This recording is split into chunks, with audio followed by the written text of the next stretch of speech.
Hello and welcome class 11th students. आप लोगों का बहुत बहुत बहुत हार्दिक स्वागत है।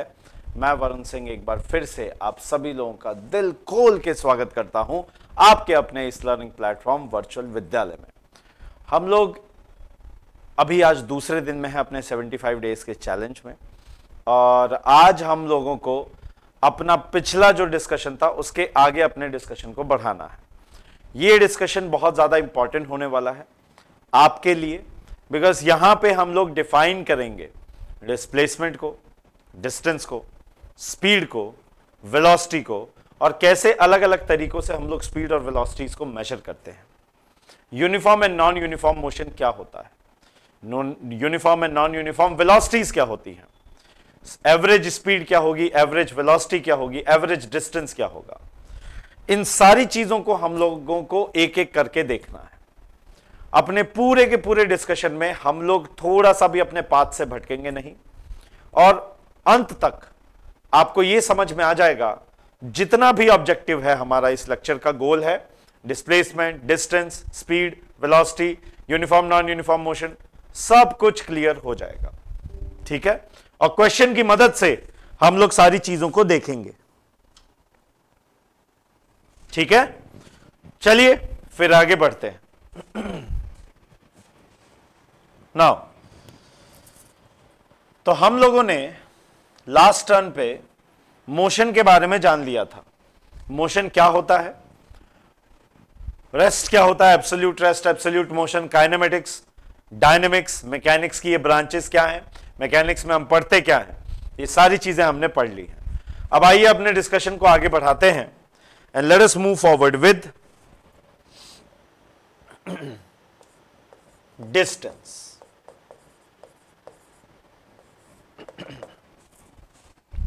डिस्टेंस किसे कहेंगे? तो देखिए, इन जनरल अगर मैं बात करूं तो दो पोजीशंस है। मान लीजिए एक पोजीशन ये रही, एक पोजीशन ये रही। मान लेते हैं कि ये आपका घर है और ये आपका स्कूल है।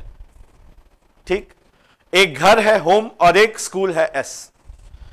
तो आप अपने घर से स्कूल इस रास्ते भी जा सकते हैं, इस रास्ते भी जा सकते हैं, और कई तो इतने बदमाश होते हैं कि एक दो दिन पहले निकलते हैं और दो तीन दिन बाद पहुंचते हैं।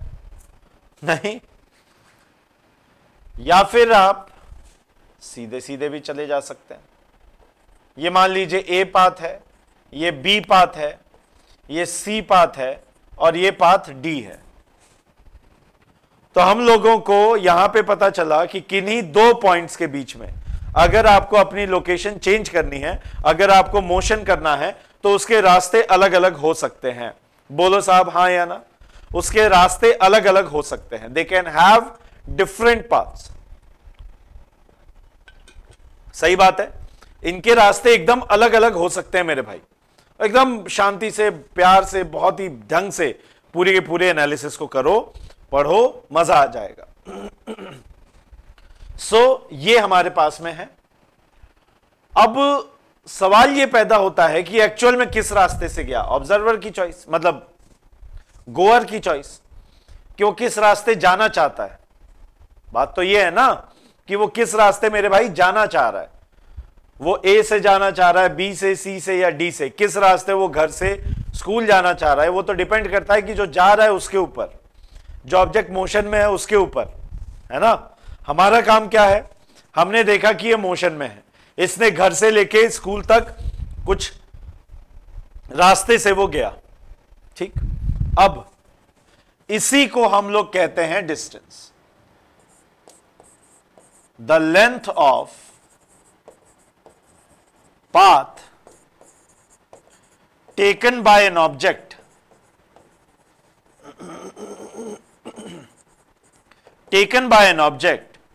during its motion is distance। पहली चीज, irrespective of direction। हमें डायरेक्शन से कोई मतलब नहीं है भाई, ये बात ध्यान से समझो। हमें इसकी डायरेक्शन से कोई लेना देना नहीं है। We don't have anything to do with its direction. हमें इसकी डायरेक्शन से कोई लेना देना नहीं है मेरे भाई। ये बात समझ में आई? डायरेक्शन से कोई मतलब नहीं है। क्यों डायरेक्शन से मतलब क्यों नहीं है? आओ देखो, एक बात बताओ। पहली बात, ये बता क्या रहा है, जो भी पाथ आपने लिया है उसका लेंथ कितना है, टोटल लेंथ कितना है, कितनी दूरी उसने तय की। ठीक है?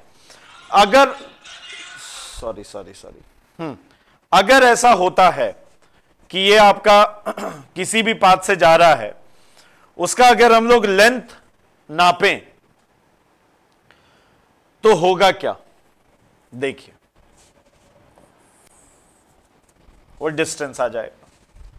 और रही बात अगर मैं डायरेक्शन की बात करूं तो देखो, यहां पे डायरेक्शन, इस जगह डायरेक्शन, इस जगह डायरेक्शन, यहां पे फिर ऐसा, फिर तो आपको नहीं लगता हर बार डायरेक्शन तो फिक्स नहीं है यार, डायरेक्शन चेंज हो रहा है। अगर मैं एरोस से दिखाऊं इन डायरेक्शंस को तो देखो, यहां पे ऊपर है फर्ज करो और यहां पे नीचे। डायरेक्शन का कोई फिक्स थोड़ी है कि एक ही डायरेक्शन में जाना है ना? एक ही डायरेक्शन में जाना है, ऐसा कोई बात फिक्स है क्या? नहीं। तो इसीलिए हम लोग क्या बोलेंगे, इट इज ए स्केलर या वेक्टर? Scalar quantity. कैसी क्वांटिटी है? Scalar quantity. It is a scalar quantity, यानी कि it has nothing to do with the direction. Direction से कोई लेना देना नहीं है मेरे भाई, इसका डायरेक्शन से कोई भी लेना देना नहीं है, इस बात को ध्यान रखना। सो it is a scalar quantity, not a vector quantity. ये वेक्टर नहीं है मेरे भाई, ये स्केलर है, क्योंकि डायरेक्शन फिक्स नहीं है ना, स्पेसिफाइड नहीं है कि किस पर्टिकुलर डायरेक्शन में आप जा रहे हैं। ठीक, बस आपको लेंथ ऑफ द पाथ देखना है। अच्छा, अब इसकी यूनिट की बात कर लेते हैं। मीटर, ये आपकी एमकेएस यूनिट है। कौन सी यूनिट है? एमकेएस। वहीं हम लोग देखें सेंटीमीटर,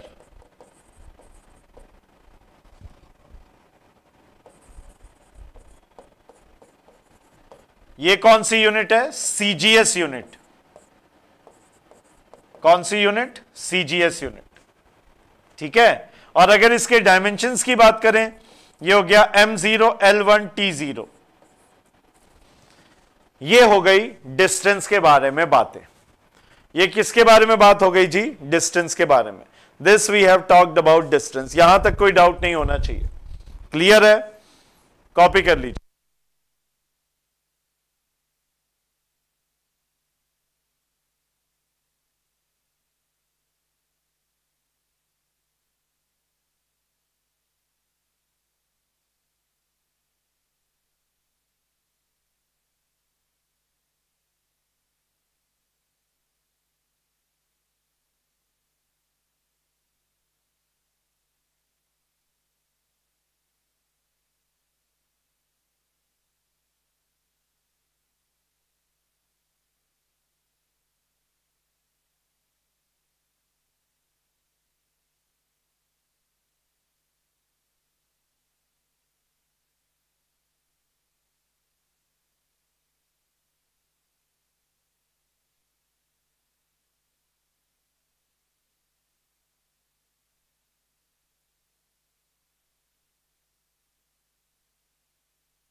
चलिए, आई गेस ये हो गया होगा।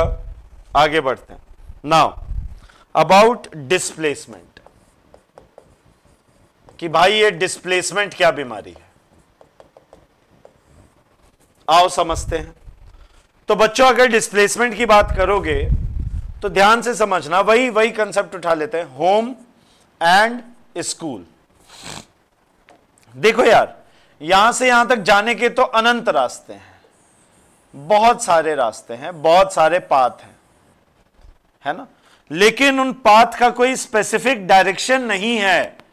अगर वही चीज मैं एक स्पेसिफाइड डायरेक्शन में देख लूं अगर एक फिक्स डायरेक्शन में देख लूं, जैसे मान लीजिए ये क्या हो गया था आपका, ये बी है, A path, C path, D path. तो अगर मैं यही चीज एक स्पेसिफाइड डायरेक्शन में देख लूं तो बच्चों क्या हो जाएगा, स्पेसिफाइड डायरेक्शन में देखते से ही मुझे पता चल गया, मुझे क्लियर कट रूप से यह दिख गया कि ये एक स्पेसिफाइड डायरेक्शन है, ये एक फिक्स डायरेक्शन है, इसी को मैं डिस्प्लेसमेंट बोलूंगा।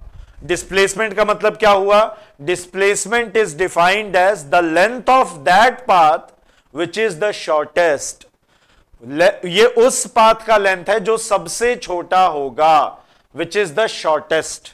ठीक है, और एक बात ध्यान रखो कि आप कैसे भी चले जाओ, एक ही डायरेक्शन है जो शॉर्टेस्ट होगी, यानी यहां पे डायरेक्शन फिक्स है।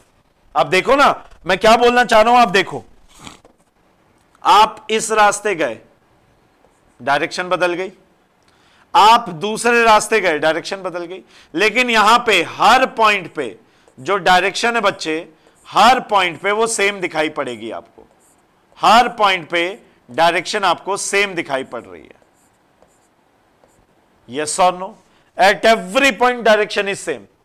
और जबकि इसके अलावा बाकी जो पाथ है उनमें डायरेक्शन अलग है हर पॉइंट पे। हाँ यार, so it is defined as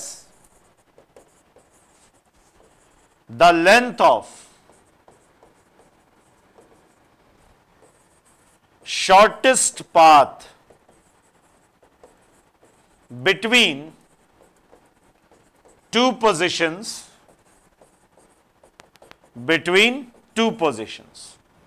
सही बात है, ये डायरेक्शन पे डिपेंड करेगा, in a particular direction, in a particular direction only. एक ही डायरेक्शन में बात करोगे, ऐसा नहीं है कि किसी भी डायरेक्शन में चले गए, आपको बात अगर करनी है तो एक ही डायरेक्शन में करनी होगी। You can always define displacement in a single direction. तो इसी वजह से ये कैसा क्वांटिटी हो गया, it is A vector quantity. कैसा क्वांटिटी है मेरे बच्चे, वेक्टर क्वांटिटी है, स्केलर नहीं है, ये वेक्टर क्वांटिटी है, क्योंकि इसके अंदर स्पेसिफाइड डायरेक्शन होगा, इसके अंदर एक स्पेसिफाइड डायरेक्शन होगा, प्रेजेंट होने वाला है। So what it is A vector quantity, not a scalar quantity at all, it is what, A vector quantity. ठीक है, ये कैसी क्वांटिटी है बच्चे, वेक्टर क्वांटिटी है। बहुत सिंपल, आगे चले, आगे बढ़े। ठीक है, अब अगर हम लोग देखें तो इसमें भी है, तो ये डिस्टेंस ही ना, एक तरीके से ये बोल सकते हैं डिस्टेंस शॉर्टेस्ट पाथ का, शॉर्टेस्ट पाथ का सबसे छोटे पाथ का डिस्टेंस है, लेकिन है तो सही ना डिस्टेंस, है तो सही ना डिस्टेंस, डिस्टेंस ही है। सो नाउ शॉर्टेस्ट पाथ का डिस्टेंस, अगर ऐसी बात है तो it will have the units of distance only। किसकी यूनिट होंगी, डिस्टेंस की, यानी कि एमकेएस में क्या आ जाएगी, मीटर, एमकेएस में एम खुद मीटर ही है ना, सीजीएस में खुद सी सेंटीमीटर ही है, और इसके जो डायमेंशंस हैं वो क्या आ जाएंगे, m0 L1 T0। सही बात है, लॉजिक क्लियर है। सो डिस्प्लेसमेंट हम लोग ऐसे बोलते हैं। एक बहुत इंपॉर्टेंट पॉइंट, चलो मैं उसको फीचर्स ऑफ डिस्प्लेसमेंट में लिखा दूंगा, अभी के लिए कॉपी करो, कॉपी करो इसे।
चलिए आगे बढ़ते हैं।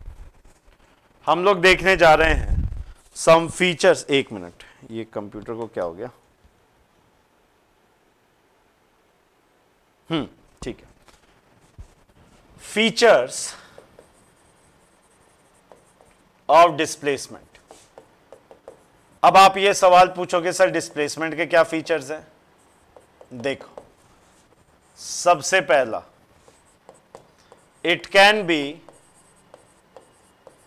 पॉजिटिव, निगेटिव और इवन जीरो। भाई ये पॉजिटिव भी हो सकता है, ये निगेटिव भी हो सकता है, या फिर जीरो भी हो जाएगा। So the displacement can be either positive, negative और इवन जीरो। कैसे? देखिए, ये मान लीजिए यहां से मैं नापना शुरू कर रहा हूं। कोई ऑब्जेक्ट है, स्ट्रेट लाइन में ऐसे गया यहां तक, यह है x बराबर l। तो इस तरफ क्या हो गई? Positive displacement. अपने ओरिजिनल पॉइंट से फाइनल पॉइंट तक ये कैसे आ गया? स्ट्रेट लाइन करके। डिस्प्लेसमेंट कैसी रही? पॉजिटिव। ये क्या बता रहा है आपका? Positive displacement. सही बात है, पॉजिटिव डिस्प्लेसमेंट। वहीं अगर मैं बात करूं, ये रहा रेफरेंस, यहां से यहां गया मान लो, या चलो छोड़ो, पीछे की तरफ सीधे भेज के इसको दूसरे में समझा दूंगा। ये मान लो कि x बराबर 0 ये रहा,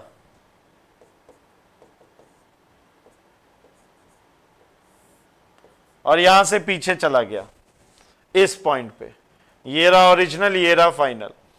तो अब 0 से उस साइड चला गया, ये बोल देते हैं हम x बराबर -l है।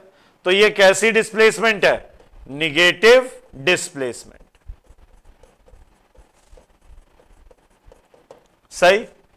अगर मान लो कि वो अपने पोजीशन पे ही रहे, यानी कि उसका ओरिजिनल और फाइनल पोजीशन यही हो जाए, या फिर जैसे मान लो ये यहां से सीधे गया और वापस आ गया मुड़ के अपने ही पोजीशन पे, ओरिजिनल फाइनल, तो यहां पे भी ये दोनों केस किसके हैं? Zero displacement. किसके हैं मेरे बच्चे? Zero displacement. Displacement in cases में क्या होगा? जीरो होगा। ये बात समझ में आ गई? सो ये आपका क्या हो गया? Zero displacement. लॉजिक क्लियर है?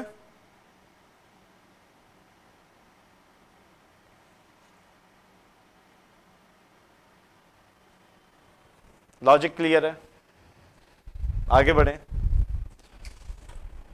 दूसरा देख लो, नॉट डिपेंडेंट या independent on the location of, किसका लोकेशन भाई? ओरिजिन। जो ओरिजिन पॉइंट है ना, उसके लोकेशन से ये इंडिपेंडेंट है।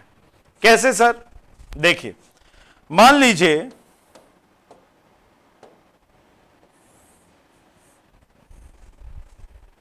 ये हमारे पास में कोई लाइन है, इसमें मैं कह रहा हूं ये ओरिजिन है, यहां से इनिशियल पॉइंट ये था और फाइनल पॉइंट ये रहा। सही। तो अगर अपन यहां से देखें,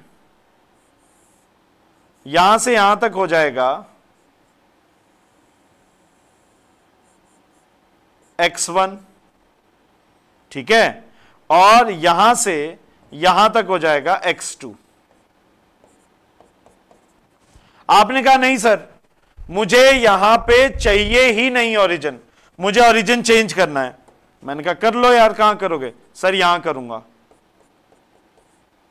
ठीक है, नया ओरिजिन आ गया। सही। अब यहां से आपने देखा, यहां से यहां तक की दूरी है x1 डैश, और यहां से यहां तक की दूरी है x2 डैश। सही है। देखो, ये भी लेंथ L है,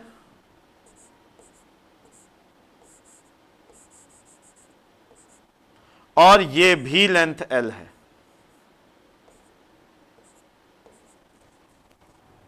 आप मुझे बताओ, आप x2 माइनस x1 कर लो, चाहे x2 dash minus x1 dash कर लो, आंसर क्या आएगा? L, independent of origin. Independent of origin, independent of कहां पे आपने रेफरेंस लिया है, इट डजंट मैटर। किस चीज पे मैटर करता है? इनिशियल और फाइनल पॉइंट्स के बीच का शॉर्टेस्ट पाथ क्या है, उसी पे डिपेंड करेगा। किस पे डिपेंड करेगा? इनिशियल और फाइनल पॉइंट्स के बीच में शॉर्टेस्ट पाथ, सबसे छोटा पाथ कौन सा है, it will depend on that.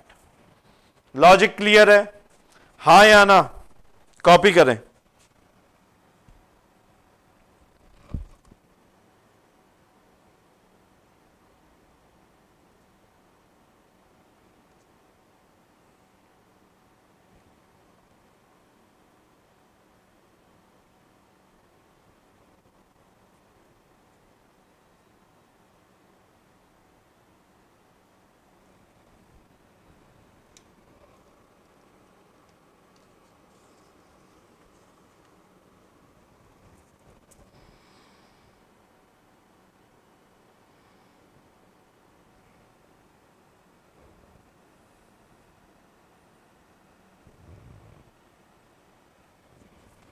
हो गया ये? ठीक है, नेक्स्ट। नोट्स बनाते चलना, अगर नहीं बन पा रहे हैं तो थोड़ा सा एडजस्ट कर लो, ठीक है? आओ देखो, पॉज करके और पीछे चल जाके देख लो। तीसरा पॉइंट, द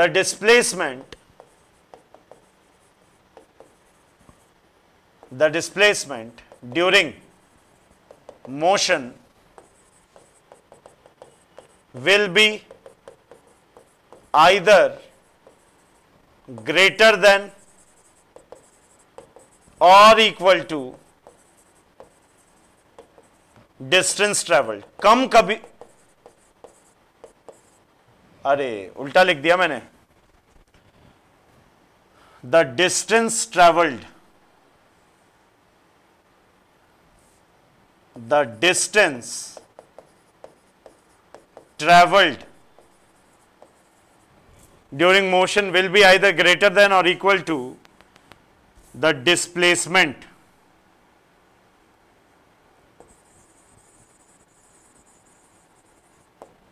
during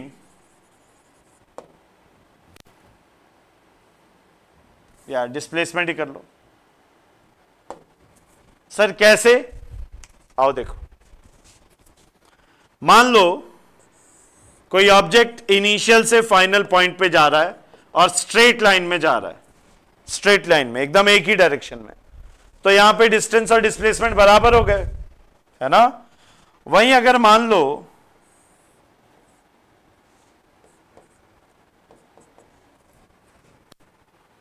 और ये मान लो उठ के F से F डैश पे आ गया, अब देखो यहां से यहां तक तो डिस्टेंस है, लेकिन अब फाइनल पॉइंट तो F डैश हो गया ना, तो ये क्या हो गया बच्चे? डिस्प्लेसमेंट। ये क्या हो गया? डिस्प्लेसमेंट। यहां पे डिस्टेंस और डिस्प्लेसमेंट दोनों के दोनों क्या हो गए? बराबर हो गए। सही बात है, इस जगह डिस्टेंस और डिस्प्लेसमेंट बराबर हो गए, वहां पे डिस्टेंस और डिस्प्लेसमेंट अलग अलग है। तो जब भी कोई ऑब्जेक्ट स्ट्रेट लाइन में ट्रेवल करे और एक ही डायरेक्शन में ट्रेवल करे, तो वहां पे डिस्टेंस और डिस्प्लेसमेंट बराबर हो जाएंगे। लेकिन यहां पे देखो डिस्टेंस ट्रेवल ज्यादा है, तो इसका मतलब क्या हुआ कि जो डिस्टेंस है वो ग्रेटर देन और इक्वल टू, मतलब मोस्टली क्या हो सकता है? इक्वल टू हो सकता है ज्यादा से ज्यादा, है ना? डिस्प्लेसमेंट ज्यादा नहीं हो सकता डिस्टेंस से, ऐसी बात है। ठीक है यार, तो ये कुछ की फीचर्स हैं। अच्छा एक और पॉइंट देख लो, अब देख ही रहे हो तो एक और पॉइंट देख लो। देखो मान लो आपको डिस्प्लेसमेंट दे दी जाए, है ना, कि कोई दो पॉइंट्स हैं, उनके बीच में कुछ डिस्प्लेसमेंट है, उससे क्या आपको एक्चुअल पाथ का पता चल पाएगा? Displacement between 2 points fails to inform about the actual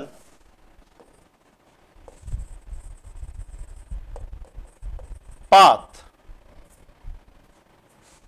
during the motion. अब यार मान लो, देखो जैसे ये 2 पॉइंट्स है ए और बी, अब डिस्टेंस ट्रेवल करके आप यहां से यहां पे आए, और जबकि डिस्प्लेसमेंट जो है वो तो फिक्स है, ये रहा, ये डिस्प्लेसमेंट है, ये डिस्टेंस है, और डिस्टेंस है तो पाथ का भी कोई शेप है। पाथ के शेप के बारे में कोई इंफॉर्मेशन मिल रही है क्या?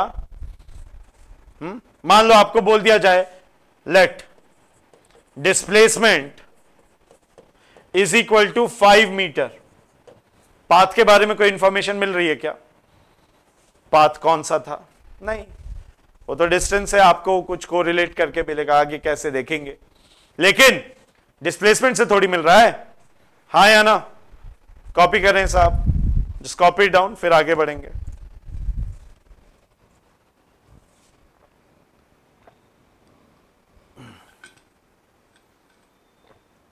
Copy it down.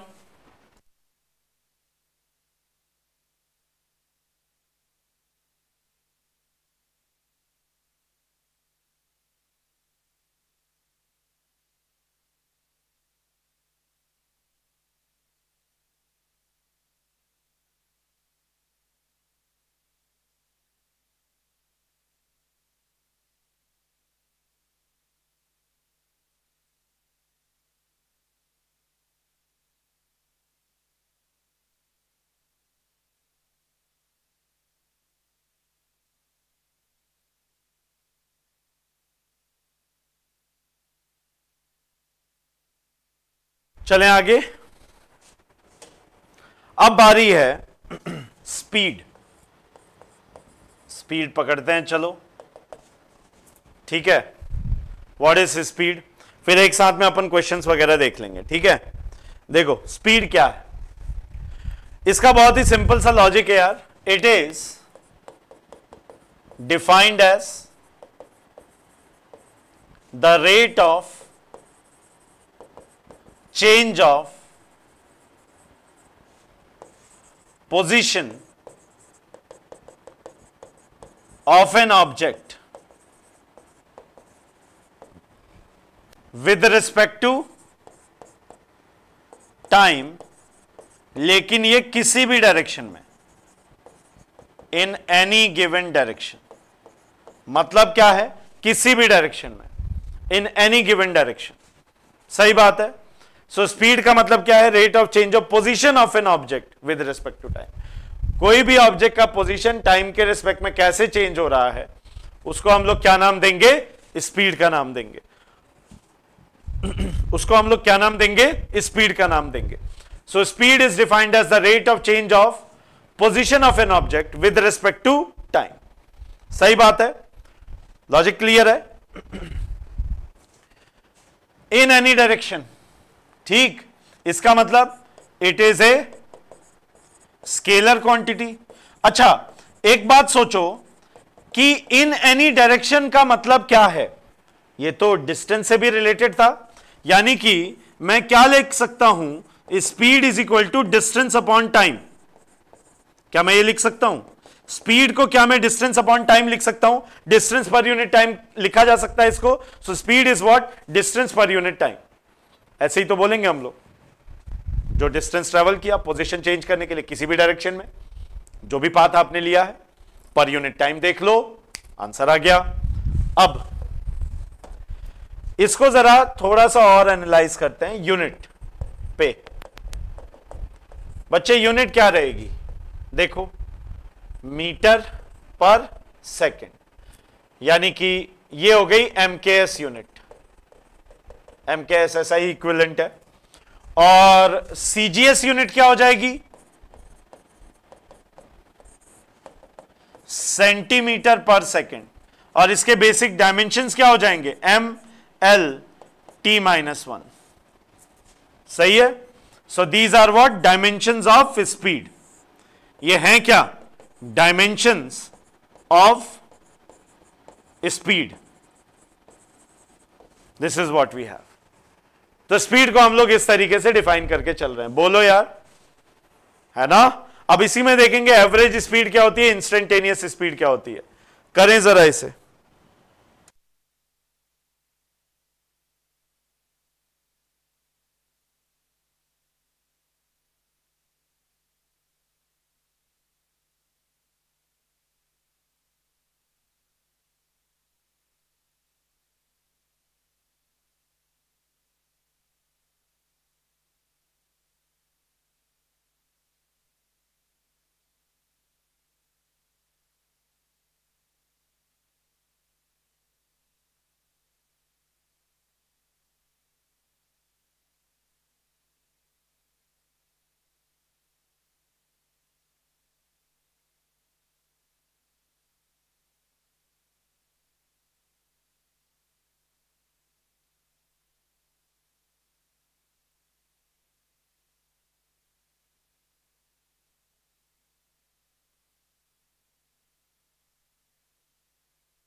चलिए आगे बढ़े, नेक्स्ट देखते हैं types of speed.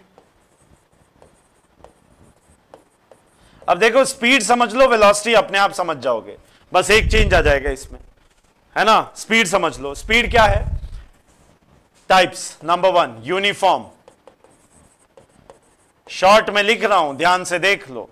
Uniform speed का मतलब क्या है, यूनिफॉर्म स्पीड का मतलब है व्हेन an object covers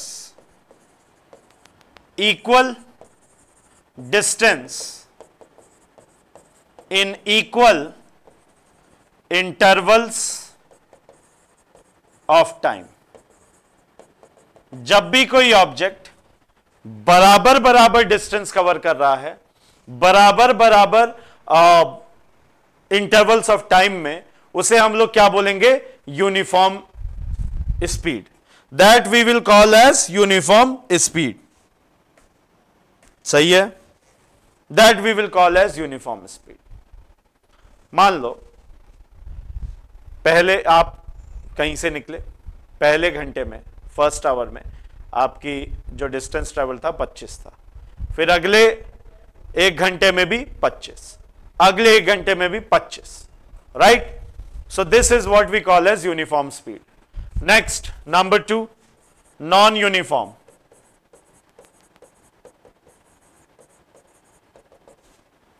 इसमें क्या आ जाएगा, whenever an object covers unequal distance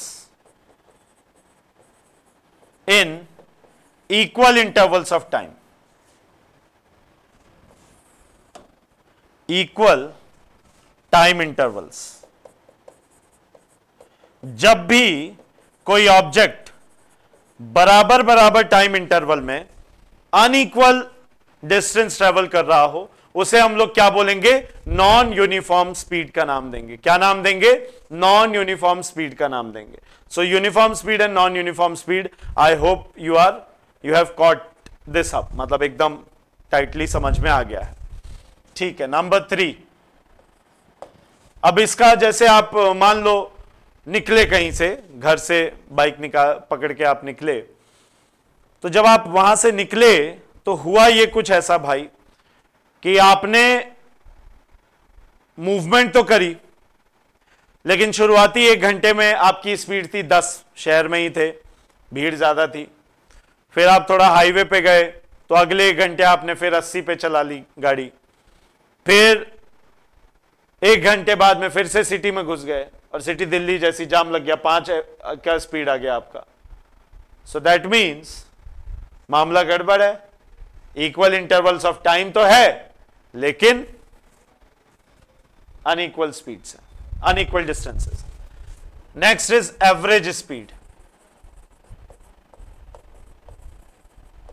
देखो यार, इसकी डेफिनेशन समझो। It is defined as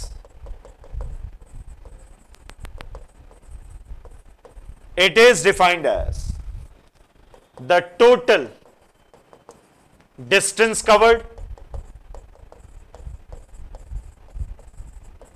with respect to the total time taken. Total distance covered and total time taken, इसका जो रेशो होता है इसे हम लोग क्या बोलते हैं? Average speed. इसे हम लोग क्या बोलते हैं बच्चों? Average speed. So what is average speed? It is the total distance traveled with respect to total time taken. Okay? अब ये पढ़ते ही क्यों है? सबसे इंपॉर्टेंट बात यार, एवरेज इसीलिए पढ़ा जाता है, उसके पीछे का कारण है, ध्यान से समझ लो। अगर आप एवरेज स्पीड की बात कर रहे हो ना, तो वेरिएबल स्पीड से कोई भी ऑब्जेक्ट मूव कर रहा है, नेचुरल है। लेकिन अगर हमें उसको जस्टिफाई करना है तो हम लोग क्या बोलेंगे? हम लोग बोलेंगे, जैसे मान लो एक एग्जांपल लो कि 1 1 1 एंड 1, एक घंटे के ड्यूरेशन में एक आदमी चला, मतलब एक पॉइंट से दूसरे पॉइंट तक पहुंचने में उसे 1 घंटा लग रहा है, और टोटल इनिशियल और फाइनल वो इस पाथ से गया। इस दौरान इसने डिस्टेंस ट्रेवल किया 20 किलोमीटर, तो इसकी स्पीड क्या रही? 20 किलोमीटर प्रति घंटे। इस दौरान इसने कवर किया 40 किलोमीटर, कितनी रही? इसमें 40 रही। इसमें फिर से इसकी 20 हो गई और यहां पे 60 किलोमीटर पर आवर। तो यार है तो वेरिएबल स्पीड, लेकिन आपसे कोई पूछे कि आप यहां से चल के यहां पे खुद के घर से, खुद का केकेजी खुद का घर, और ये एनकेजी नानी का घर, तो खुद के घर से नानी के घर में आप 4 घंटे में पहुंचे। आप पूछे कितने स्पीड से आए आपने कहा यार मैं क्या बताऊं, यहां से यहां इतना इतना इतना। इससे अच्छा क्या है? देखो टोटल डिस्टेंस ट्रेवल्ड कितना होगा? अगर मैं टोटल डिस्टेंस ट्रेवल्ड की बात करूं, कितना हो गया? 60, 120, 140, है ना? देख लो, 40, 80, 60, 140 नहीं? अच्छा, 4 घंटे में आप पहुंचे। मैं कह रहा हूं कि आपकी स्पीड अगर इतनी होती, कितना हो गया ये? 3, और इधर चला गया 2, तो ये हो गया 5। अगर आपकी स्पीड, आप ये वेरिएबल नहीं चलते, 35 किलोमीटर पर आवर की कांस्टेंट स्पीड से चलते, तो भी आप 4 घंटे में पहुंच जाते। यानी कि मैंने वेरिएशंस को खत्म कर दिया है एवरेज स्पीड के माध्यम से, right? So there average speed comes handy कि हम लोग क्या करते हैं, यहां से वेरिएशंस को खत्म कर देते हैं। कॉपी करें फिर आगे चले।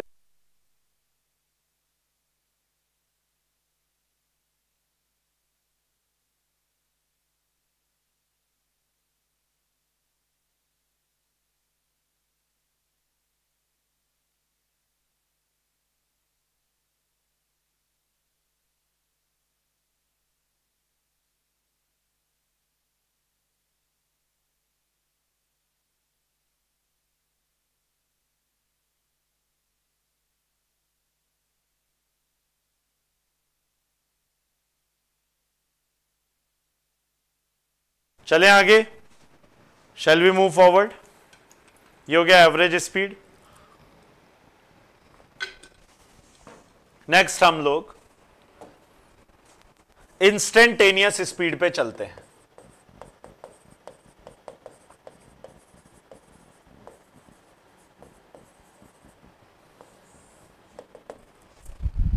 देखो यार, इंस्टेंटेनियस, इंस्टेंट का मतलब ही होता है एक क्षण पे, एक पर्टिकुलर पॉइंट ऑफ टाइम पे, और पॉइंट ऑफ टाइम तब आएगा जब आपका इंटरवल ऑफ टाइम बहुत छोटा हो जाएगा।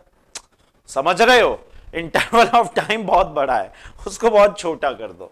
नहीं, so it is defined as the change इन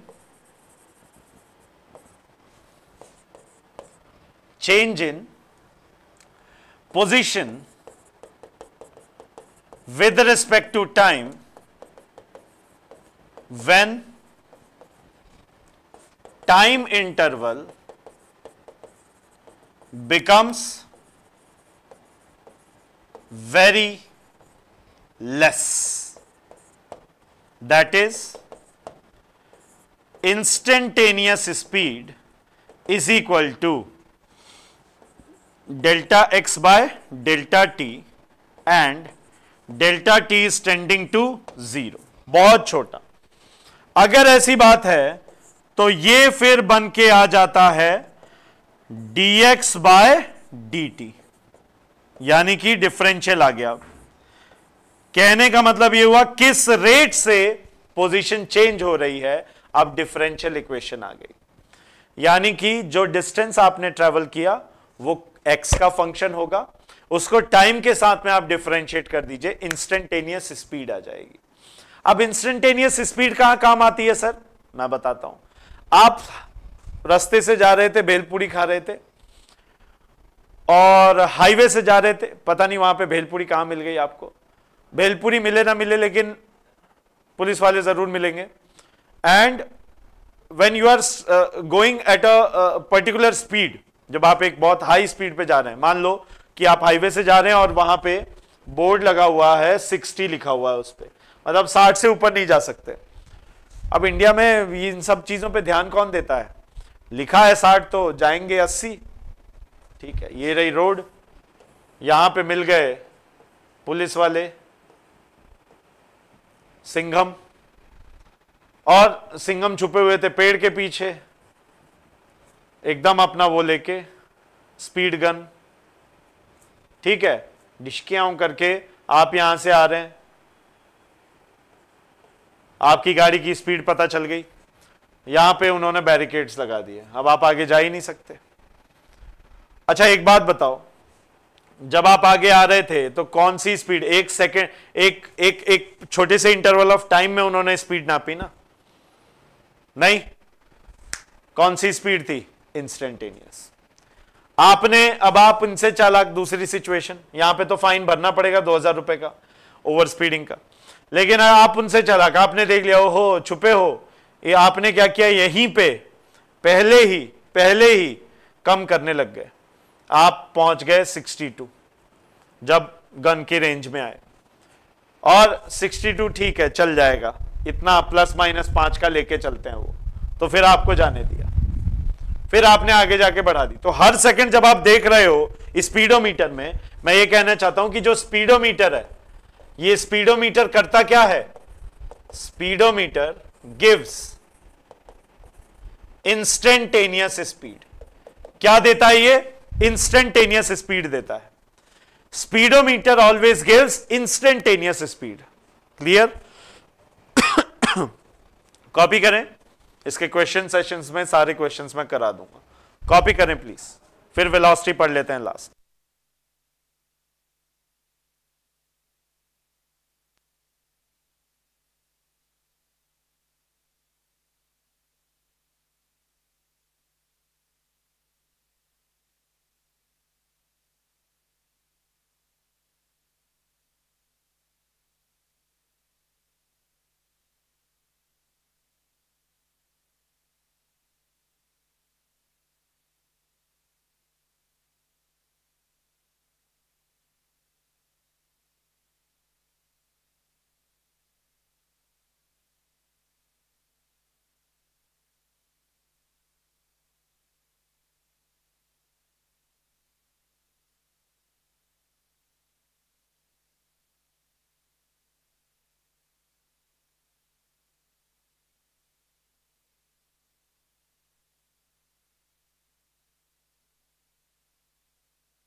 आइए आगे बढ़ते हैं। So next is velocity. मुझे पता है थोड़ा सा टाइम ज्यादा हो गया लेकिन अब यार झेलो। वेलोसिटी पहले ही वेक्टर साइन दिखा दिया है ना। और मैं बार बार बोल रहा हूं बेसिक मैथ्स का मैंने पूरा का पूरा लेक्चर अपलोड किया है, लाइव में लिया है, वो प्लेलिस्ट बनी हुई है, जाओ देखो, इसी चैनल पे जाओ देखो, उसे करो पढ़ो बस। तो अब ये क्या है, वेलोसिटी है ना। अब वेलोसिटी वेक्टर को जरा हम लोग देख लेते हैं कि वेलोसिटी वेक्टर क्या है, कैसा है, क्यों है। देखो, it is defined as the rate of change of position of an object in a given particular direction only। भाई ये पर्टिकुलर डायरेक्शन में ही देखोगे इसे आप, वेलोसिटी वेक्टर को। So it is defined as the rate of change of position of an object in a given particular direction only. अब जब direction की बात आ गई तो ये है क्या, it is A vector quantity. है क्या ये, वेक्टर क्वांटिटी है भाई साहब। बिल्कुल स्पीड जैसा है, लेकिन इसमें क्या आ गया है आपका, डायरेक्शन, दैट्स इट। यानी इसको हम लोग ऐसे भी बोल सकते हैं, ऑल्सो नोन एज, एके मतलब also known as the rate of change of displacement of an object, rate of change of displacement of an object, इसी को हम लोग क्या बोलेंगे बच्चों, that is what we will call as velocity। इसी को हम लोग क्या नाम देंगे, velocity का नाम देंगे। so velocity क्या होगी, it is the rate of change of displacement of an object। किसी भी ऑब्जेक्ट का डिस्प्लेसमेंट का चेंज रेट क्या है, that shall be known as velocity। इसकी अगर हम लोग यूनिट्स की बात कर लें तो भाई इसकी यूनिट स्पीड की यूनिट सेम ही होगी, बिकॉज टाइम की यूनिट तो थ्रू आउट सेकेंड है, और अगर आप देखोगे तो डिस्टेंस और डिस्प्लेसमेंट की यूनिट भी सेम थी, मीटर। तो ये कितना हो गया, मीटर पर सेकेंड या फिर सेंटीमीटर पर सेकेंड। फर्क ये है, ये एमकेएस में है और ये सीजीएस में है। और इसके लिए भी, वेलोसिटी के लिए भी जो डायमेंशंस होंगे वो होंगे m0 L1 t माइनस 1 या t inverse. Clear, this is about velocity. आगे बढ़ते हैं, कॉपी करें इसे।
चलो आगे बढ़े।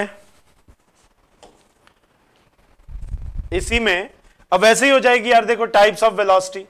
अगर मैं टाइप्स ऑफ वेलोसिटी की बात करूं तो उसी पैटर्न पे मैं यहां पे बता देता हूं। देखो, पहला यूनिफॉर्म, पता ही है आपको, equal displacement in equal intervals of time. ठीक है, क्या हो जाएगा, equal displacement in equal time intervals. Equal displacement in equal time intervals, सही बात है। Number 2, non uniform. Non uniform का क्या मतलब है,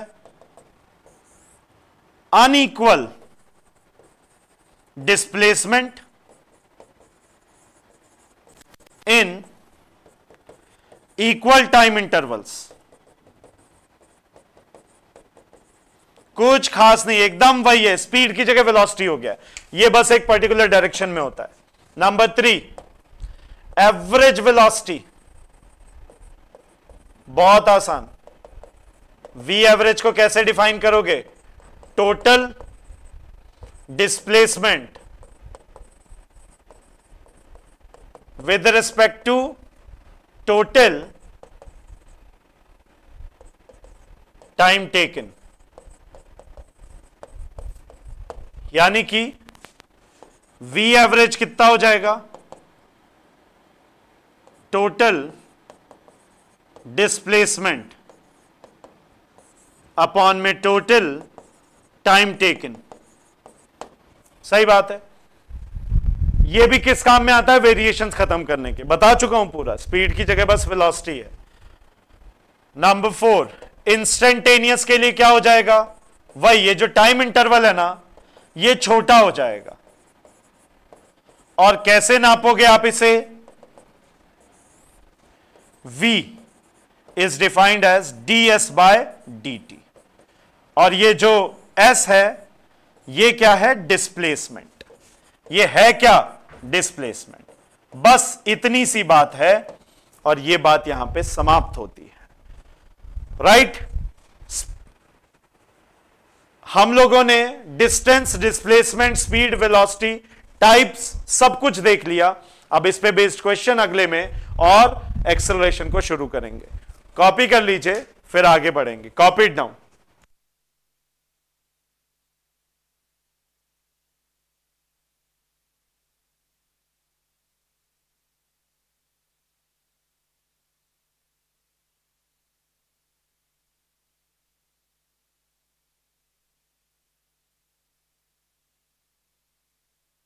मेरे प्यारे बच्चों, अब हम लोग अगले सेशन में क्या करेंगे? हम लोग अगले सेशन में क्वेश्चंस, इस पे बेस्ड सारे अच्छे अच्छे क्वेश्चंस जितने भी आ सकते हैं, एकदम मेंस लेवल तक को टच करेंगे अपन, और उसके अलावा एक्सेलरेशन को शुरू करेंगे। आई नो समय बहुत ज्यादा हो गया है, लेकिन एक अच्छा कंटेंट आपको मिला। Thank you so very much. You know the drill. Comment जरूर कीजिएगा, कमेंट्स आर नेसेसरी। लाइक कीजिएगा, शेयर कीजिएगा, नए हैं तो चैनल को सब्सक्राइब कीजिएगा। बाय बाय, टेक केयर, जय हिंद, लव यू ऑल।